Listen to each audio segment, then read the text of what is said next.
بسم اللہ الرحمن الرحیم. الشیطان اللعین الرجیم. بسم اللہ الرحمن الرحیم. الحمد للہ والصلاۃ علی اہلھا. شب جمعہ کے اعمال کیا ہے؟ تو ناظرین، شب جمعہ کے بہت زیادہ اعمال ہیں، بہت زیادہ اذکار ہیں، تو ان میں سے چند ایک اعمال ہیں جن کے ذکر پر ہم اکتفا کر رہے ہیں. تو ناظرین، روایت میں ہے کہ شب جمعہ پر نور رات اور روز جمعہ روشن تر ہے. اس شب کو چاہیے بکثرت سے درود پڑھے، بکثرت سے درود پڑھے. اس کے بعد ایک دعا ہے، اس کا ایک جملہ ہے، اسے بکثرت سے پڑھے.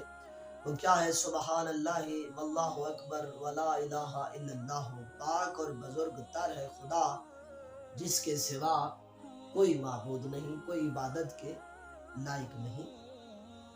تو ایک روایت میں ہے کہ کم از کم 100 مرتبہ محمد و آل محمد پر درود پڑھے، اس سے زیادہ پڑھے تو بہتر ہے. امام جعفر صادق علیہ السلام فرماتے ہیں کہ جو بندہ شب جمعہ یا روز جمعہ 100 مرتبہ یا اس سے زیادہ جتنا پڑھ سکتا ہے وہ درود پڑھتا ہے تو مالک لم یزل اس کے 1000 گناہوں کو معاف کرتا ہے، اس کے نامہ اعمال میں 1000 نیکیوں کو درج کرتا ہے اور اس کے 1000 درجے بلند کرتا ہے.